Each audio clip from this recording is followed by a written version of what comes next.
What's up, what's up, what's up, what's up? This is Joshua, aka Just back again. Yo, I know I've been away for a while and I apologize. Just life issues, just life situations have happened and had to take a leave for a period of time. And I know I've been away for a long time, but I'm bringing it back. Growing up Detroit. And I definitely want to talk about one subject that, you guys probably seen one of my video of vloggings of me talking about I had a situation with a guy named Tony Dunbar that hit me with a chain and we got into a fight. But I want to do a topic about him. It's called R.I.P. Tony Dunbar.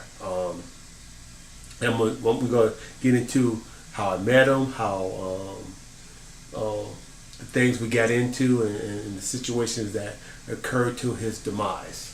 I met Tony through the family I grew up with, Ray and Steve, and he was always kind of on some asshole shit, and I'm gonna keep it 100 with you. He's a very aggressive guy that was always about how he can get over on you and what he can get from you. And as you know, growing up with the family I grew up with, and they introducing him to me. In the beginning, it was cool between me and this guy. We was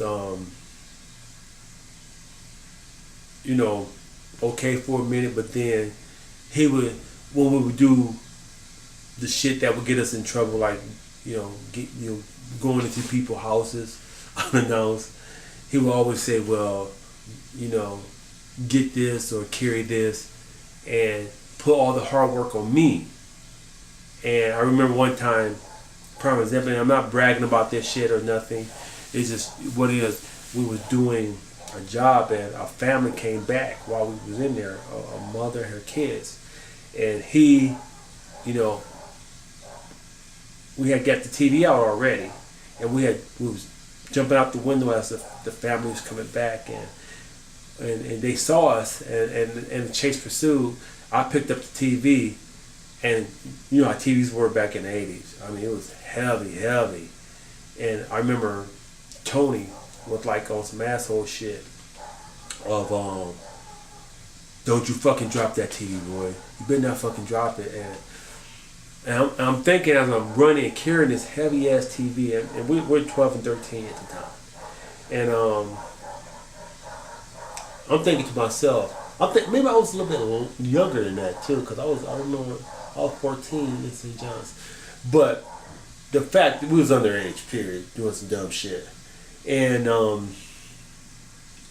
hearing him in my fucking ear, don't you drop that, don't you fucking drop that.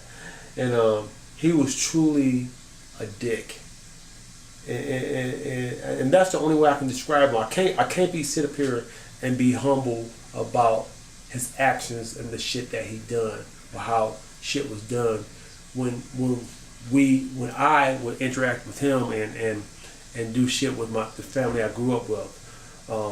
And I remember putting the TV down and running to the spot where we all meet up at after the situation. And he was so pissed at me. Why you fucking put the TV down? And I'm explaining to him like, yo man, that TV was heavy. I couldn't carry that. You know what I'm saying? You could. You just had to put it on. I'm like, man, fuck that. You know what I'm saying? But I think in my mind, it was just more for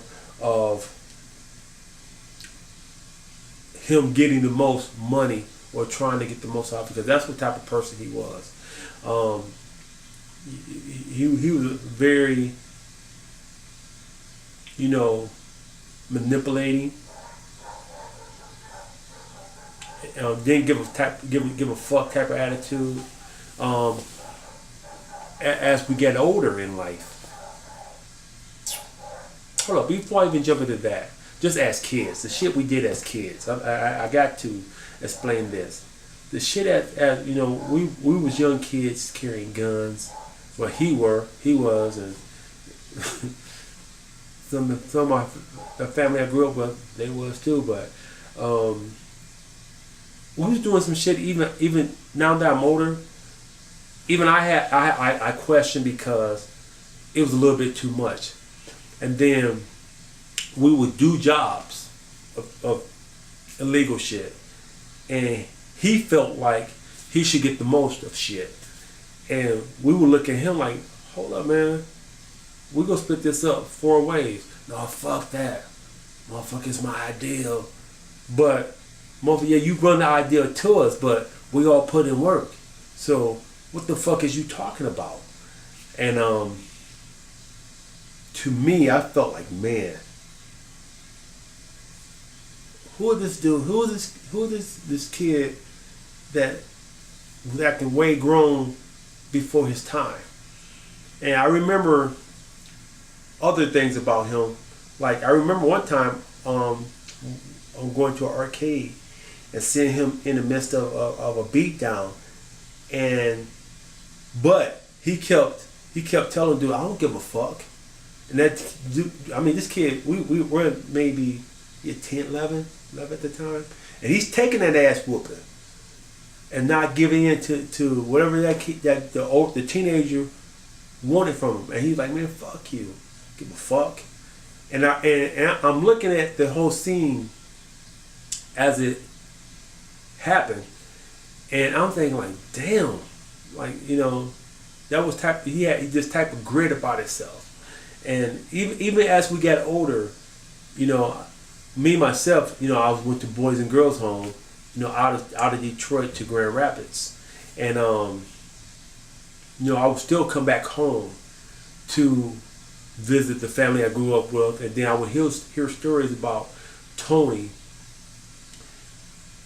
and how he got in juvenile maxi. And if you guys are from Detroit, or people from Detroit that know about Maxi, I don't know if Maxi's still open, but Maxi was a gladiator school. It was no joke, and you would hear stories about that. Like, it was ass whoopings every day. Either you was giving them or you was getting them. And I remember, you know, some of my family members that worked with Tony will say that, you know, when he was in Maxi, he learned some things. He got maybe some of the people that was there taught him, or he kicked politics on how to better himself in these streets. And when he came out, he was on a whole new let's get this money type of situation. I would hear stories how he would get in situations, you know, start getting into the dope game, and he didn't give a fuck type of attitude. I remember hearing another story where, you know, one of our neighbors down the street, Mona, and her boyfriend Booby. Booby got into it with Tony, and Booby was at the time was a nice sized guy, but Tony being Tony was on his moped, whipped out his gun, pistol whipped him, busted him in his head, and chased him back to his girl's house. And I remember my friends and them telling me that and stuff and whatnot. I remember other situations where, you know, before I got into Boys and Girls Home, where I remember with Tony, and this would end our friendship. I wouldn't even say friendship, our association with each other. Me and the family I grew up with, and Tony, we did a job. I ain't gonna go into detail, you know, but it was a Pac-Man game involved in it. And I felt some type of way. I felt like, man, they got the best of the deal of the job that we did. And I remember taking the video, it was like a little Pac-Man arcade type of model, and you could play Pac-Man on it. And then that was a hot thing at the time in the 80s. You know, the arcades was the shit. And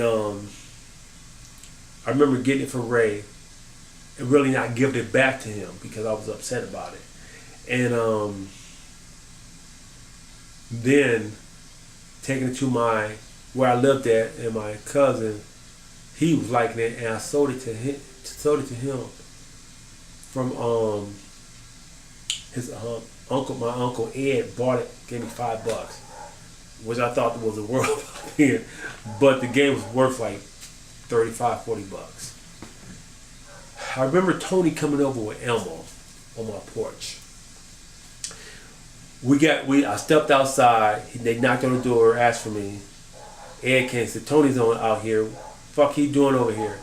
Tony was known in the neighborhood for doing stupid shit. And he was with Elmo. So we arguing. I'll get on push. What's up, man? What that Pac-Man game? I'm not giving you the Pac-Man game. Fuck you. I ain't getting nothing out the deal anyway. You took most of the shit. Ray took so-and-so. Steve took so-and-so. I ain't get shit out of it. So what I did, I wasn't paying attention. Tony was reaching into his jacket, and what I didn't notice was my uncle was watching the whole situation occur on the porch. You know, he came out with his gun on his hip. Now my uncle was very known around that neighborhood, around Dexter, off of Johnson Lodge, over by Perry and Eaton, San Juan and Eaton. He was friends with this guy named Radio Guy, rest his soul, and stuff and whatnot. And people around that area, he was very known. And he came on the porch and told Tony, like, get the fuck away from here. What, you know, he gonna give you, he'll get that game and give it back to whoever he got it from. And Tony was like, oh, Mr. Bird, I'm sorry, we don't want no problem with you. It's just, you know, Roy did this. I was like, well, fuck you, Tony. I was like, give a fuck. And that was the type of attitude I had at that time, at that youth. And I remember Ed cussed him out and told him to leave, and he left. And I thought about it after, like, man, Tony was reaching in his jacket. You know, and Tony's known for having a gun. And for me, I look back now, I thank my uncle. I mean, he basically saved my life. You know, and those were the things that, in that situation, really ended the situation with Tony. Then, you know, down the road for me, I had my situations, and I got boys and girls home and stuff like that. But I would still travel back from Grand Rapids, Michigan to Detroit, and I will always hear, you know, what's going on with Tony. Whether, oh man, your boy Tony, he's on. You should hook up with him. I would think to myself, like, fuck no, because I know if I do, it's gonna be some situations I don't want to be in with him, or either he gonna kill me or I'm gonna kill him. And that was the type of situation we had. If we wasn't arguing, we was fist fighting, and that's what type of situation. And then Tony escalated to guns. So I knew there was no, okay, let's be cool again. I left it at whatever situation that we was on that porch. It was over well. But I was still here. Like I said, when I traveled back and forth, I was still hear about the things he's doing, or, you know, and then I remember started hearing when he started killing people. And he started really, you know, they say he was robbing the dope dealers and stuff or not, going to the house, shooting them up. And, you know, didn't give a fuck who was in there. And I remember about the day of his demise. I didn't hear it that day, but a day after, I remember getting a call from my cousin Terry, and I got a call from either, I'm trying to think, was it Ray or Steve, or one of their brothers. And Ray, when I came back down, Ray told me what happened. Apparently, and this is how the story goes. They said it was a contract on Tony because Tony had him and his clique ran in a house. Not only did they kill the dope man, but it was kids in there, a child in there, and the child got killed too. And he didn't have no filter about what he was doing. And from what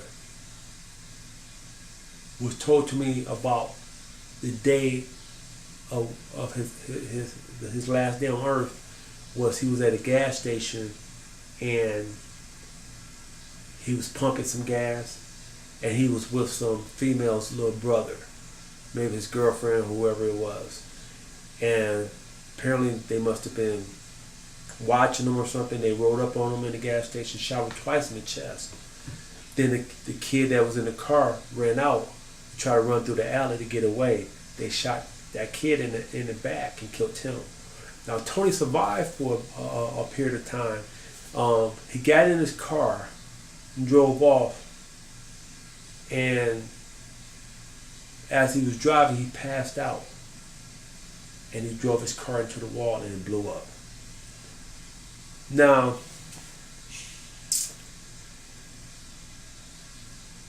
did I feel some type of way when he died? Yeah, I did. Now that I'm older, it definitely makes me wonder the what if. Like, if he had lived, would he have changed his life? Or would he have came back and been like, fuck it, I'm gonna be even worse.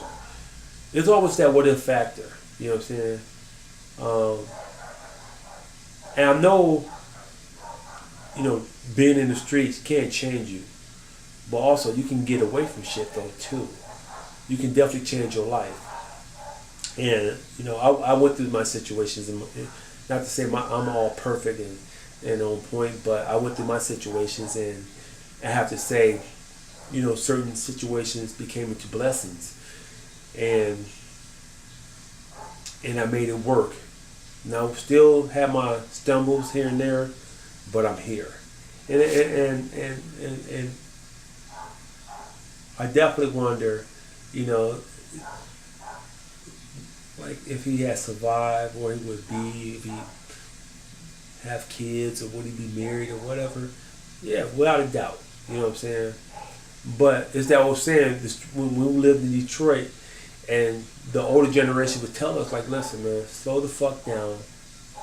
Because you guys out here, they would tell us, they knew what we was doing. If you guys don't slow down, you ain't going to live to be 18. Or you ain't going to live past to see 21. And he didn't. That was crazy. He probably was 18, or maybe less than 18, and didn't get to see past that, which is crazy. So, R.I.P. to Tony Dunbar. May you rest in heaven.